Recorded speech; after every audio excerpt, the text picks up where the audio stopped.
ছেলেদের কষ্ট লুকাতে হাসে, কিন্তু যখন ভালোবাসা অবহেলা বা অসম্মান অর্জিত হয়, রাতের অন্ধকারেও একাকিত্বর সাথে কথা বলে, ছেলেরা তখন চোখের নোনা জল ধরে রাখতে পারে না, অটোমেটিকলি পড়ে।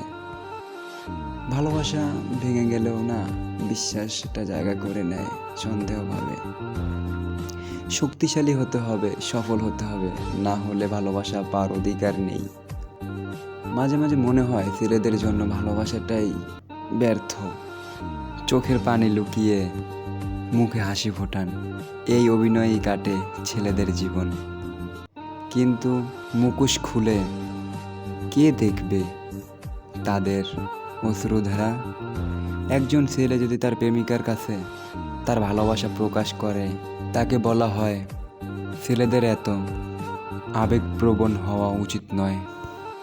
আমরা এমন জিনিসের পিছনে ছুটে বেড়াই যা আমাদের নাগালের বাইরে, কিন্তু যখন পেয়ে ফেলি তখন বুঝতে পারি সেটা আসলে আমরা চাইনি।